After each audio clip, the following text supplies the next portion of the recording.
안녕하세요, 애청자 여러분. 저는 30대 중반에 아이 둘을 키우고 있는 여성입니다. 이곳 채널은 알게 된 지 꽤나 오래되었는데, 이제서야 제 사연을 보내게 되네요. 제가 사주를 믿지는 않지만 제 사주에 남편복은 없는 건지 두 번의 결혼 실패를 하게 되었어요. 그것도 비슷한 사유로 말이죠. 그 이야기만 말해도 아마 하루 종일 할 수 있을 것 같습니다. 그런데 그런 이혼 사유 말고도 더 어이가 없고 기가 막히는 일을 겪은지라 이번에는 그 이야기를 해볼까 해요. 이제 모든 상황이 해결되었지만 아직도 그 생각을 하면 문득문득 열이 오르거든요. 제가 겪었던 그 일에 대한 속풀이를 여기에다 해볼까 합니다. 그럼 익명의 힘을 빌려 용기를 내보도록 하겠습니다. 앞서 말했듯 저는 두 번의 이혼 경험이 있습니다. 우선 첫 번째 이유는 정말 아무것도 모를 나이에 한 결혼으로부터 시작되었어요. 넉넉하지 않았던 집안 형편으로 인해 다른 또래 친구들은 대학생활을 하고 있을 무렵 저는 아르바이트를 하며 지내고 있었습니다. 당시 뷔페에서 일을 하고 있던 저는 주방에서 일을 하고 있던 한 남자와 연애를 하게 되었죠. 다들 자기 일하기 바빠하는 상황에서 저를 자상하게 챙겨주는 남자에게 마음이 갈 수밖에 없었죠. 저보다 나이가 많긴 했지만 그래서 더 안정적이게 느껴지기도 하고 어른스러워 보여 그 사람이 연애를 하면서 더 좋아졌습니다. 그때는 그 남자가 제 인생의 전부라고 생각했고 그래서 미련스럽게도 제 모든 것을 내어주며 어떻게 보면 갑과 을의 모습으로 연애를 했던 것 같아요. 그리고 그 남자는 그 상황을 알고 이용을 하고는 했죠. 제가 자신의 마음에 들지 않은 행동을 할 때마다 헤어지겠다며 협박을 하며 저를 자신의 통제에 따르게 만들었습니다. 그러다 그 남자에게 꿰어 덜컥 임신을 하게 되었죠. 하지만 그때까지도 저는 그 모든 게 당연한 수순이라고 생각했습니다. 나이가 어리긴 했지만 사랑하는 사람과 아이를 가지고 결혼을 하는 게 당연하다고 말이죠. 그렇게 아무것도 모르는 나이, 남자와 결혼을 하게 되었어요. 연애를 하면서 알았어야 했는데 너무 깊게 콩깍지가 쓰였던 저는 결혼을 하고 난 후에야 남자가 한 집안의 가장이 될 만한 사람이 아니라는 걸 깨닫게 되었습니다. 곧 아이가 태어나면 육아에 들어가는 돈이 많을 텐데 200만 원 넘는 돈을 자기 혼자 살 때처럼 노는 곳에만 사용하는 남자를 보면서 말이죠. 제가 선택한 결과를 가지고 다른 누구에게 탓을 할 수 없었던 저는 그런 상황을 다른 불평불만 없이 저 스스로 해결하려고 했습니다. 첫째 현준이를 낳고 대충 몸조리를 마쳤던 저는 곧장 집에서 할 수 있는 부업을 시작으로 가장의 역할을 대신하기 시작했습니다. 아이가 자랄수록 들어가는 돈은 더 많아졌기 때문에 나중에는 어린아이를 친정엄마에게 맡기고 본격적으로 밖으로 나가 일을 시작하게 되었죠. 그때까지는 한량처럼 사는 남편을 사랑했습니다. 언젠가는 정신을 차릴 거라는 희망을 가지고 말이죠. 낮에는 일을 하고 밤이 되어 돌아와서는 낮 동안 떨어져 미안했던 아이와 시간을 보내며 바쁘게 지냈어요. 그렇게 정말 밤낮 할 것 없이 가정을 위해 열심히 살던 저와 달리 남편은 빈둥거리는 걸로 모자랐는지 다른 여자와 만남을 가지며 저를 기만했죠. 그것만은 참을 수가 없었습니다. 다른 여자를 만나는 건 용서가 되지 않았어요. 결국 그 남자와 이혼 소송을 하게 되었고 헤어지게 되었죠. 이혼을 한 후 어느 정도 시간이 지나자 주변에서는 아이를 혼자 키우는 제가 안쓰러웠는지 다시 가정을 꾸릴 수 있게 여러 자리를 소개시켜 주려 했습니다. 하지만 제가 그 자리를 모두 거절했죠. 또다시 누군가를 만나는 게 두려웠습니다. 가슴에 상처받는 일은 이번 한 번으로 충분하다고 생각했어요. 그래서 그 제안들 모두 거절하고 홀로 아이를 키우며 생활하고 있었죠. 육아와 일을 하며 정신없는 나날들을 보내고 있을 때 전혀 생각지도 못한 사람에게서 남자를 만나보라는 제안을 받게 되었어요. 저에게 괜찮은 남자를 소개시켜 주겠다고 말한 사람은 같은 직장에서 일을 하고 있던 김씨 아주머니였죠. 평범한 일터의 동료 직원이라면 당연히 거절을 했겠지만 이번에는 그럴 수가 없었습니다. 지금까지 김씨 아주머니께 감사한 일들이 워낙 많아서 냉정하게 거절하기에는 눈치가 보이더라고요. 김씨 아주머니께서 평소 저에게 신경을 많이 써주셨거든요. 아주머니께서도 남편의 외도로 인해 이혼을 한 후 지금까지 홀로 살아오신 이유로 자신과 비슷한 처지에 제가 안타까웠는지 제 입장에 서서 뭐든 도와주시려고 했던 분이었습니다. 이혼 전부터 제 표정이 어두운 걸 눈치채시고는 마음의 위안이 되는 말들과 함께 조언도 많이 해주셨고 이혼을 하는 과정에서도 변호사만큼이나 저에게 실질적으로 도움이 되는 말들을 많이 해주셨던 분이었어요. 거기다 육아와 직장일이 겹쳐 난감한 상황에서 저를 대신해 일을 맡아서 해주실 만큼 좋으신 분이었죠. 나중에는 잠시이긴 하지만 우리 현준이를 대신 맡아주신 적 있었습니다. 그래서 저에게는 은인 같은 분이셨어요. 부모님께서도 그런 아주머니를 아시고 매번 명절 때마다 감사의 표시를 따라 할 만큼 말이죠. 그런 분께서 자신을 봐서라도 한 번만 남자를 만나달라고 하시니 단번에 거절할 수가 없었습니다. 그 자리를 나간 다음에 거절하면 되겠지 싶어 우선은 아주머니 부탁대로 남자를 만나러 나가게 되었죠. 그렇게 만나게 된 남자는 순해 보이는 인상에 좋은 사람 같았어요. 하지만 그 남자가 어떠한 남자든 저에게는 상관이 없었죠. 이번 만남이 끝이었습니다. 아주머니 때문에 나온 자리이니만큼 나쁜 인상을 남기지 않고 오해를 하지 않는 선에서 그 남자와 시간을 보내게 되었어요. 그리고 집에 돌아와선 남자가 신청한 애프터를 정중하게 거절했죠. 이 정도면 아주머니와 껄끄럽지 않은 선에서 행동을 잘한 거라 생각했습니다. 그런데 아주머니께서 저에게 남자를 한 번 더 만나보라고 하시면서 깜짝 놀랄 만한 이야기를 하시는 게 아니겠어요? 예주씨, 그 남자가 마음에 들지 않아? 진짜 진국인 남자인데. 그 사람이 자기 홀어머니 모신다고 여자를 제대로 만나본 적이 없어서 여자랑 같이 있는 자리 분위기 띄울 줄 몰라서 그래. 몇 번만 더 만나보면 얼마나 좋은 사람인지 알 텐데.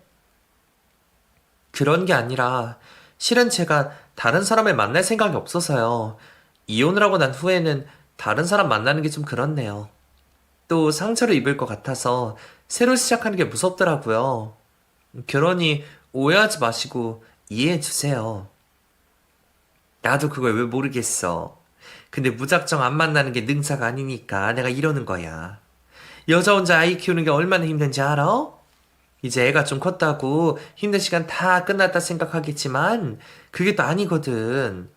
앞으로도 얼마나 힘들다고. 그리고 애를 떠나서 예주 씨도 누군가에게 사랑받고 살아야지 않겠어? 정말 예주 씨한테 딱 맞는 남자라서 그래. 죄송해요. 그럼 남자분이면 한 번 갔다 온 저보다 더 좋으신 분 만나실 수 있을 거예요. 아유, 정말. 내가 솔직하게 말할게. 주말에 만난 그 남자, 실은 내 아들이야. 내가 같이 일하면서 봐온 예주 씨가 너무 마음에 들어서 며느리 삼고 싶어서 내 아들 소개시켜 준 거야. 기분 나쁠 수도 있겠지만 아들에게 이전부터 참한 여성이 한 명 있다고 예주 씨 상황을 다 말해놔서 이혼을 한 것도 아이가 하나 있는 것도 알고 있어. 나만 예주 씨를 마음에 들어하면 이런 말도 제치 안 하는데 우리 아들도 예주 씨 만나고 와서는 마음에 든다고 말을 하더라고. 내가 예주 씨 상처받은 마음 다 알아. 그래서 좀 더 행복했으면 하는 마음에 내 마음이 쓰여서 아들을 소개시켜 준 거야. 내 아들이라서가 아니라 정말 좋은 남자이기도 하고. 그러지 말고 몇 번만 더 만나보고 그때도 아니다 싶으면 거절해. 그때는 나도 딴 말하지 않을게. 처음에 그 이야기를 듣고 많이 놀라긴 했지만 이내 진정이 되면서 고민을 하게 되었습니다. 아주머니께서 하신 말씀이 틀린 말이 아니기도 했고 짧은 만남이긴 했지만 남자는 좋은 사람같이 보였거든요. 며칠 동안 고민을 했던 것 같아요. 잠들어 있는 아이를 보면서 이 아이를 저 혼자 잘 키울 수 있을까라는 고민도 하게 되고 아직은 젊은 나이에 내가 아이가 자라는 행복 외에 다른 행복을 누려서는 안 되는지 깊은 생각도 했죠. 고민 끝에 내린 결론은 우선 만나보자였습니다. 어떤 사람인지 또 인연을 더 이어갈 것인지는 그 사람을 알게 된 다음에 선택해도 되는 거였죠. 그렇게 남자를 여러 차례 만나게 되었습니다.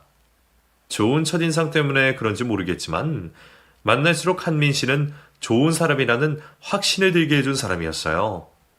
자신을 위해 모든 걸 희생하신 홀어머니를 보살피려 갖은 노력을 다하며 살아온 한민 씨는 순수하고 책임감 있는 남자였습니다. 그런 모습 모두 마음에 들었지만 가장 마음에 들었던 점은 여자를 모른다는 거였어요.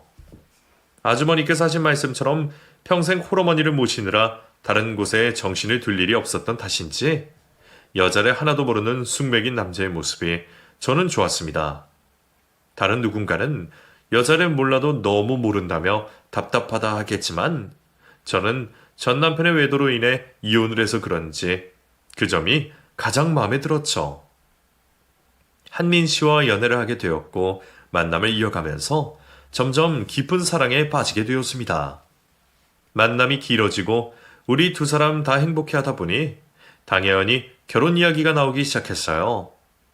저야 지금의 연애로도 만족을 하고 있었지만 한민 씨와 어머님께서는 결혼을 원했습니다. 저 또한 연애만 바라는 게 제 욕심인 것 같아 두 사람과 충분히 대화를 한 끝에 결혼을 하기로 선택했죠. 또다시 누군가와 결혼을 한다는 게 두렵기도 했지만 전과 같은 실수를 반복하지 않을 거라는 확신이 있었어요. 남편은 물론이었고 전부터 알고 지냈던 어머님 때문에 더더욱 그런 생각을 했죠. 전부터 지금까지 저를 이해해 주시고 예뻐해 주시던 어머님께서 제 시어머니가 되어주신다면 든든한 저의 아군이 될 것만 같았습니다. 전과 같은 마음고생이 없을 거라고 생각한 저는 그렇게 남편과 결혼식을 올리게 되었죠. 정말 행복한 결혼 생활일 줄 알았습니다. 어느 누가 생각해도 그런 상황이잖아요. 남편과 연애 전부터 저를 좋게 봐주시고 같은 이혼녀로서 이해해 주시던 시어머니. 그런 시어머니께 제 과거를 다 듣고도 호감을 표하고 첫째 아이를 아껴주며 나만 사랑해 줄 것 같았던 남편까지.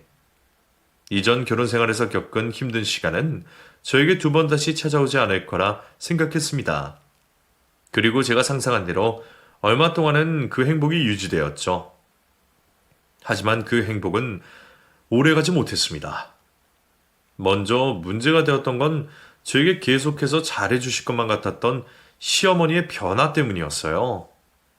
처음에는 저를 예뻐해 주시던 어머니께서 어떤 이유 때문인지 몰라도 저를 의심하기 시작했습니다. 마치 의처증과 비슷하게 말이죠.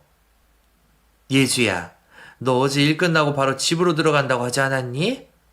근데 내가 한민이에게 전화 걸 일이 있어서 통화했더니 그때까지 집에 들어오지 않았던데 무슨 약속이라도 있었던 거야? 아니요. 바로 들어갔다가 한민 씨 저녁밥 차려주고 다시 나간 거예요. 애들 유치원 보내는 것 때문에 동네 엄마들이랑 모임이 있었거든요. 그렇게 늦게 들어오진 않았는데 어머님께서 제가 나간 사이에 전화를 하셨나 봐요. 그런데 어제 제게 하실 말씀이라도 있으셨어요? 그냥 전화하게 되었는데 네가 옆에 없다고 들어서 집 간다고 한 애가 어디 갔나 싶었지. 처음에는 별일 아닌 것처럼 말씀하셨습니다. 왜 저런 말씀을 하시나 싶기도 했지만 별일 아니라는 말에 저도 가볍게 생각하고 흘려 넘겼죠. 저를 아무런 이유도 없이 의심한다는 생각은 꿈에도 하지 못했어요. 그런데 어느 날부터 직장에서 남성 상급자와 하는 일반적인 상황도 이상한 식으로 의심을 하시기 시작하는 겁니다. 마치 제가 남자들에게 웃음을 흘리고 다니는 것처럼요. 처음에는 어머님 시선으로 그렇게 보일 수 있겠다 싶어 일부러 무표정한 모습으로 사람들을 대하려고 했죠. 그런데 그렇게 시작된 어머님의 의심은 점점 말도 안 되는 억지를 부리기 시작했고 나중에는 모르는 남자와 잠시 스쳐 지나가기만 해도 그걸 문제 삼았습니다. 거기다 결혼 전에는 아이들 모두 천사라며 예뻐해 주시던 첫째 현준이를 대놓고 미워하시기도 했어요. 다른 또래 아이들처럼 똑같이 하는 행동에도 이상한 의미를 부여하시면서 괜히 아이를 타박하셨죠. 그런 일들로 또 성급한 결혼을 한 것 같아 후회를 하고 있던 참에 남편이 불륜까지 저지르는 걸 목격하게 되었습니다. 제 과거일 때문에 괜한 오해일 수도 있겠다 생각한 저는 두 사람의 사이를 확실히 하기 위해 뒤를 쫓았어요. 그렇게 일과 육아를 하고 시모에게 시달리며 남편의 뒤까지 밟았던 저는 어느 날 생긴 아랫배 통증으로 병원에 가게 되었습니다. 스트레스로 인한 통증이라고 생각했는데 아니었어요. 제가 임신을 했던 거죠. 소중한 제 아이를 두고 해서는 안 되는 생각이었지만 왜 하필이란 생각이 가장 먼저 들었습니다. 그리고 첫째 현준이와 뱃속의 아이를 위한 최선의 선택이 무엇인지 고민을 하게 되었죠. 남편의 불륜은 확실했지만 용서를 하고 이 가정을 지킬 것인지 아니면 또다시 이혼을 할 것인지 선택의 기로에 서 있게 되었어요. 긴 시간 동안 고심을 한 끝에 이혼을 선택했습니다. 집버릇 개 못 준다고 한 번 한 외에도 두 번은 못할까 싶었어요. 조용히 합의 이혼으로 남편과 끝을 내려고 했는데 남편은 위자료와 양육비를 주기 싫었는지 뱃속에 있는 아이를 부정하면서까지 저를 나쁜 년으로 만들었습니다.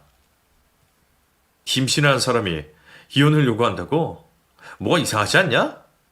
보통은 아이가 있으면 용서하고 남편이 돌아와주길 바라야 하는 거 아니야? 그리고 더 이상한 건 어떻게 임신이 그렇게 쉽게 되는 건데? 솔직히 요즘에는 관계도 잘 같지 않았잖아. 당신 애 팔아서 돈 떠내려고 하는 거 아니야? 우리 엄마가 맨날 당신 남자 관계에 대해서 의심하던데 정말 당신 다른 남자 사이에서 생긴 애 가지고 나한테 협박하는 거 아니냐고. 이혼을 이렇게 밥 먹듯이 하는 사람이 어딨어? 당신 코빼 마냐? 이런 식으로 남자들에게 돈 뜯어내는 그리고 내가 당신 만나기 전에 그렇게 여자랑 많이 잤는데 애가 생긴 적은 한 번도 없어. 근데 이게 말이 되냐고. 애가 생길 거면 지금 나랑 만나고 있는 사람한테 생겨야지. 왜 당신한테는 애가 생겨? 남편만 그런 헛소리를 한 게 아니었어요. 제가 이혼을 요구한다는 말을 전해 들은 시모도 남편에 서서는 저를 꽃뱀으로 몰아가기 시작했죠. 어이가 없고 기가 막혀 말도 제대로 나오지 않았죠. 이 약물고 누구 말이 맞나 끝장을 볼 수도 있었지만 첫째 아이와 뱃속에 있는 아이를 위해서 최대한 조용히 끝내고 싶어 뱃속의 아이를 걸고 넘어지지 않고 조용히 이자료만 받고 이혼 소송을 마치게 되었어요. 부모님께 이혼을 한 모습을 두 번 다시 보여드리고 싶지 않았지만 불러오는 배로 인해서 어쩔 수 없이 부모님 댁에 신세를 지게 되었습니다. 계속해서 부모님께 신세를 질 수 없다고 생각한 저는 임산부임에도 돈을 벌 수 있는 일이 뭐가 있을까 생각을 하게 되었어요. 그러다 아이 기저귀 값이라도 벌어볼 생각으로 임산부를 위한 상품들을 제 손으로 만들기 시작했죠. 두 번의 임신으로 평소 임산부의 불편함과 고충을 뼈저리게 느낀 저는 임산부들이 아이들을 돌보며 편하게 사용할 수 있는 제품을 만들었고 이 제품들을 인터넷 샵에서 판매하기 시작했습니다. 일을 쉬는 동안 소일거리로 시작하게 된 일이었는데 운 좋게 맘카페에서 소문이 나게 되며 주문이 밀려들었고 나중에는 저 혼자서는 제작할 수 없는 단계까지 이르렀어요. 전 남편에게서 받은 위자료로 급히 사람을 구하고 제작을 할 수 있는 공장을 알아보면서 저는 간이 사업자가 아닌 정식 사업자 등록까지 하며 사업을 하게 되었죠. 그렇게 임신을 하면서도 돈을 벌 수 있게 되었습니다. 그리고 제 사업은 나날이 잘 되어 몇 달 사이에 큰 돈을 벌 수 있게 되었고 엄마들 사이에서 꽤나 유명한 회사가 되었죠. 이제서야 인생이 술술 잘 풀리는 듯 했는데 어떻게 소문을 들었는지 사업이 성공하고 얼마 되지 않아 똥파리들이 꼬이기 시작했습니다. 바로 전 남편과 시모였어요. 여보세요? 나야. 잘 지내지? 누구시죠? 번호 바뀌더니 내 번호도 저장 안 한 거야? 나는 아직 당신 그대로 저장되어 있는데. 누구? 설마 박한민 당신이야?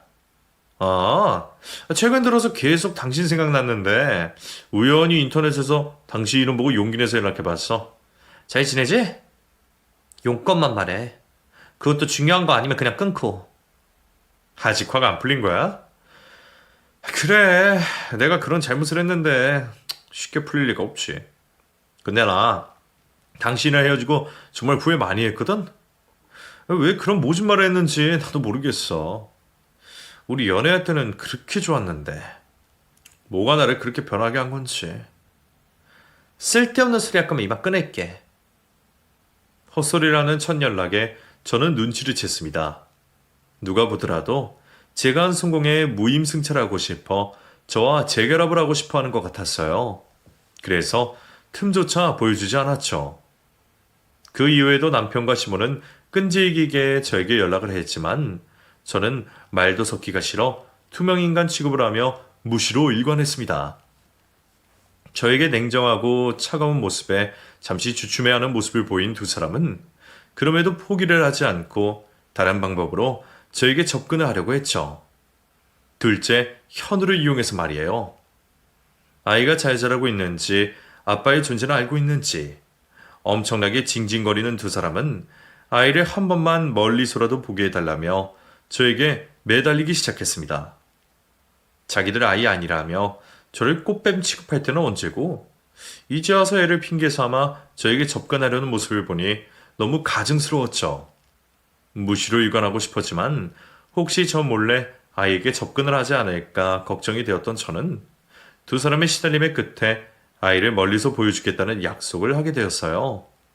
대신 이번 만남으로 두 번 다시는 아이 이야기 또는 만남을 바라지 않겠다는 조건을 걸고요. 이제 와서 생각해보면 두 사람에게 정말 지독하게 시달렸던 제가 잠시 판단력이 떨어졌던 것 같기도 합니다. 어쨌거나 두 사람은 얼마 뒤에 있을 돌잔치에 오라며 초대를 하고 겨우 시달림에서 해방될 수 있었고 다시 평범하고 고요한 일상으로 돌아갈 수 있었죠. 그러다 둘째 아이의 돌잔치 날이 되었습니다.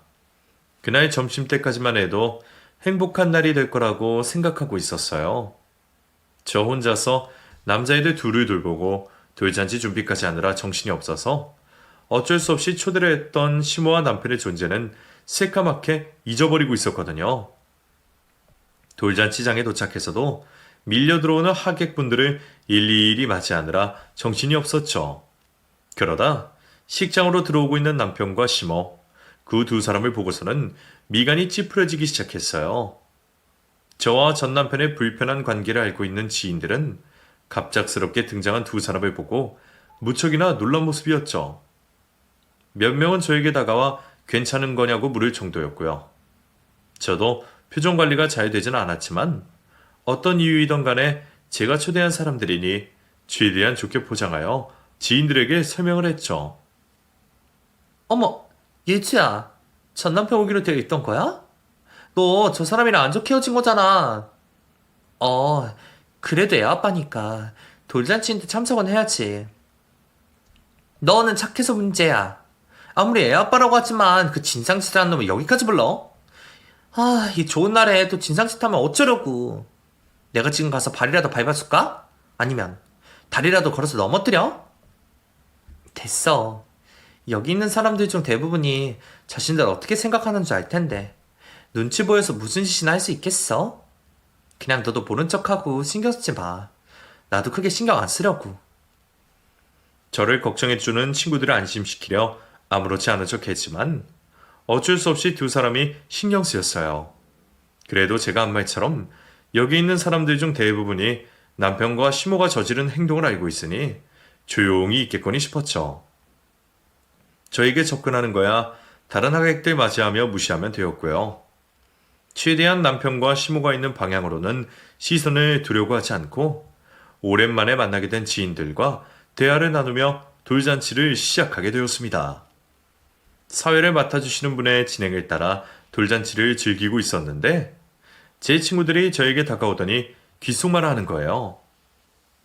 예주야, 미안한데 그냥 듣고 넘기면 안 될 것 같아서. 왜? 뭐 때문에 그래?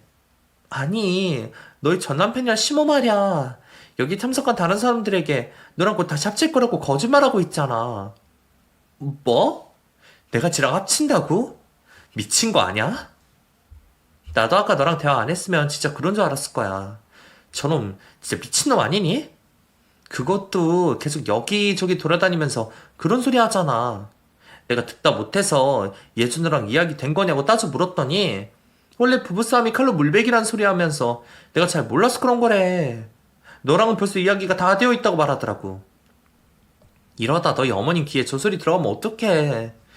우리가 말린다고 그만할 것 같지 않고 이러다간 여기 참석한 사람들 모두 너가 저놈이랑 다시 재결합할 거라고 잘못 알게 될 것 같아. 조금 있다가 시간 나면 그때 네가 저 사람 잡아와서 말 좀 해야 할 것 같은데.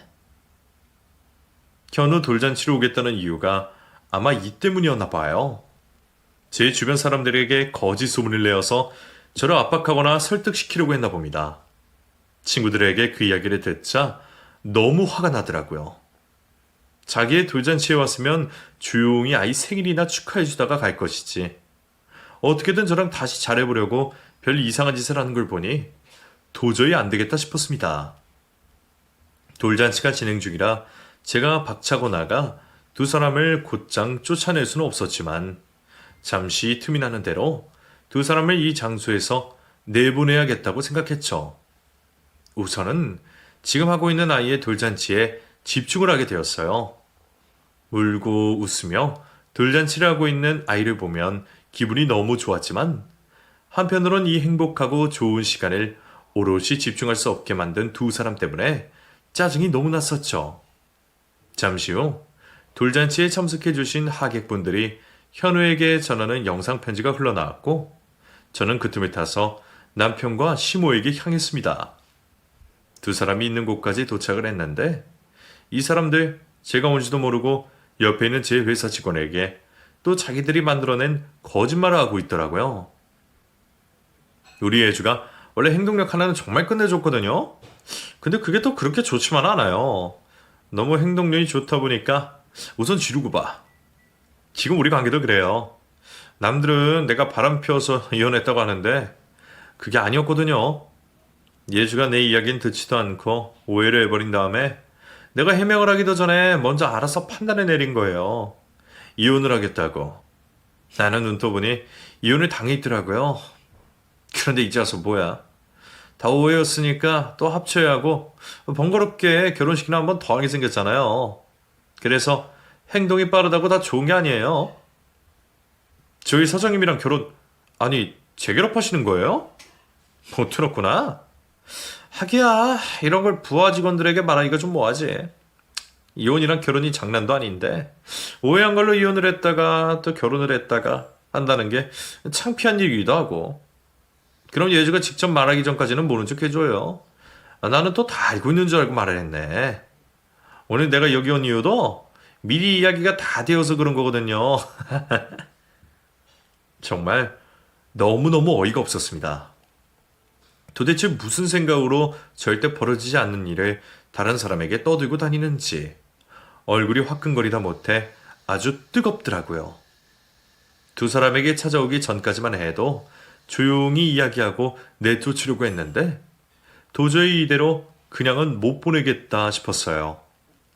여기 참석한 하객분들 중에 저 인간 말을 믿고 오해하는 분들이 얼마나 많을지 모르니 일일이 거짓말임을 해명할 수도 없었죠.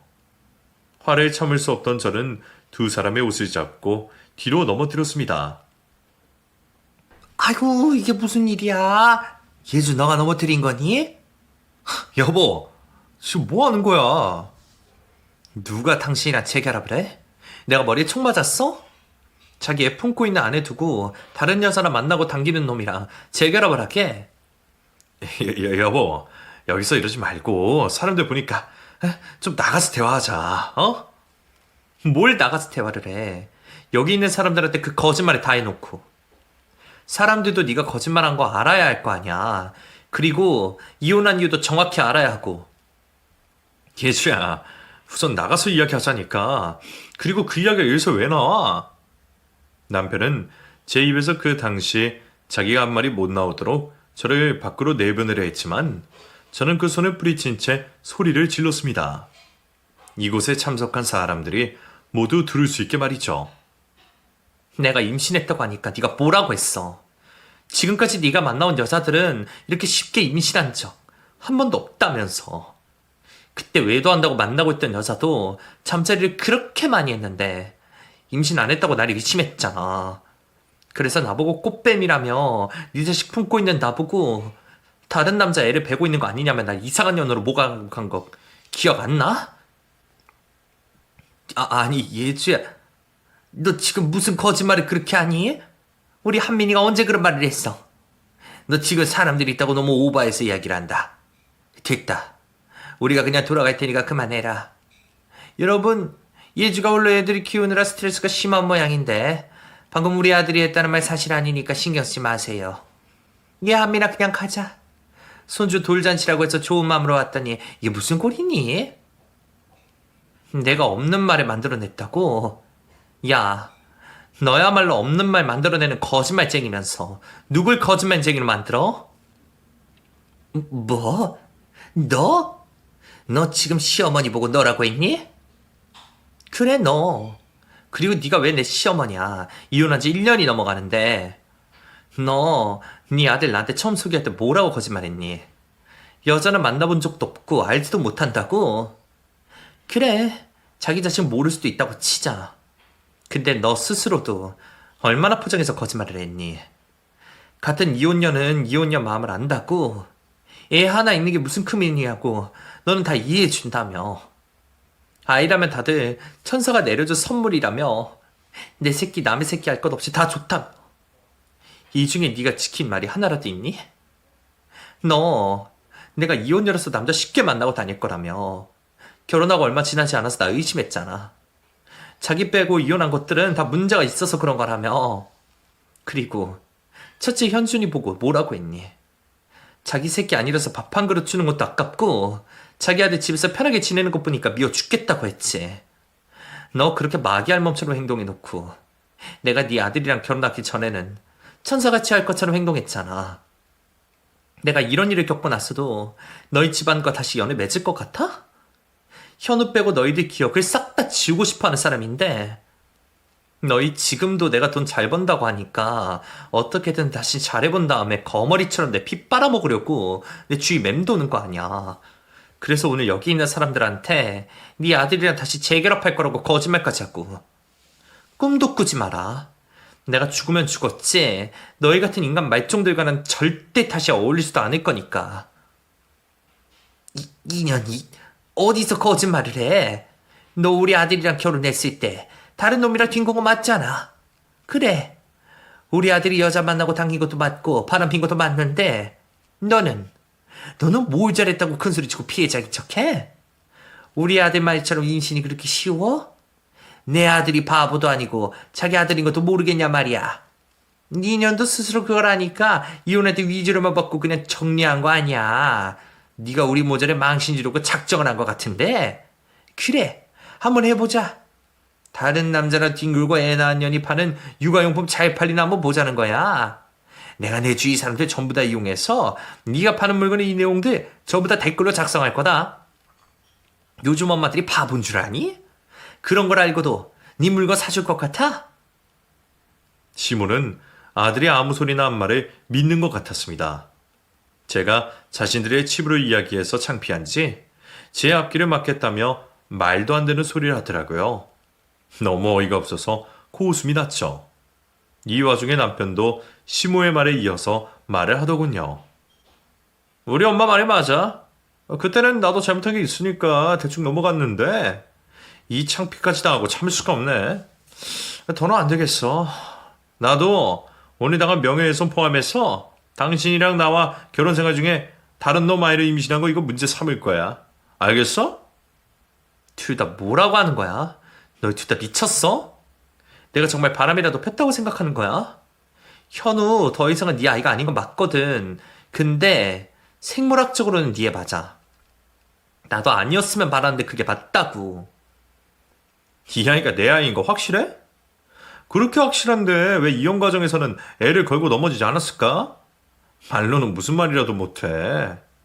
지금도 다시 큰소리 뻥뻥 치는 거 보니까 내 아닌 거 티가 날까봐 더 오버하는 행동 같은데? 약이라도 먹은 건지 이혼 당시에는 아무 말도 하지 않았던 두 사람이 왜 이러나 싶었어요. 현우가 전 남편의 아이인 건 하늘이 두 쪽이 나도 사실이었기에 저는 당당했죠. 거기다 빼도 박도 못할 증거가 아이에게 있었습니다. 그걸 보고도 아니라고 할 수 있는지 한번 보기로 했죠. 나야말로 허위사실 유포와 명예훼손으로 당신들 고소해야겠다. 내가 친자검사하지 않고도 네 아들인 거 보여줄까? 자, 이거 봐봐. 너희 모자 둘 다 이거 보고도 그딴 소리 할 수 있나 보자고. 저는 현우의 기와 왼손의 새끼손가락을 보여주었습니다. 이야기를 들으시는 분들은 그게 무슨 증거이냐며 의아해 하실 텐데 그 집안 사람들은 보면 단번에 알 수 있어요. 사실 전 남편의 부계 쪽 집안에서 대대로 내려오는 유전적 특징이 있거든요. 요종처럼 귀끝이 뾰족하고 대이륜이라는 연골이 볼록하게 튀어나와 있는 귀. 유독 새끼손가락이 다른 손가락에 비해 짧다는 게 이 집안의 남자들의 특징이었어요. 이 특징을 제 귀에 딱지가 않도록 들려준 게 시모 자신이었습니다. 이혼한 남편의 유전적 특징을 아들이 닮았다며 너무 싫다고 했었거든요. 그런데 현우가 태어나고 보니까 그 특징이 있는 거예요.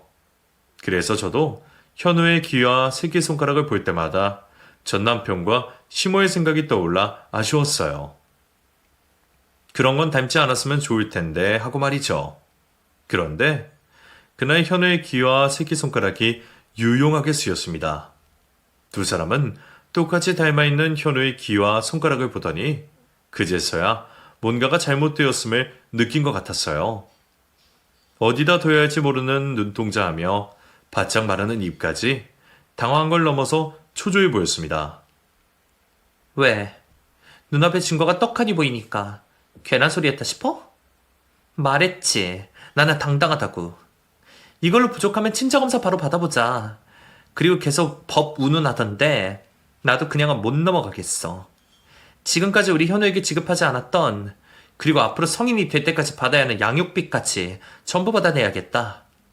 내가 너희 같은 인간 말종들과는 말도 섞기 싫어서 그냥 떨어져 나간 거였는데 이것들이 지들 주제도 모르고 설치는 모습 보니까 아주 팍 눌러서 주제를 깨닫도록 해야겠네. 예주야.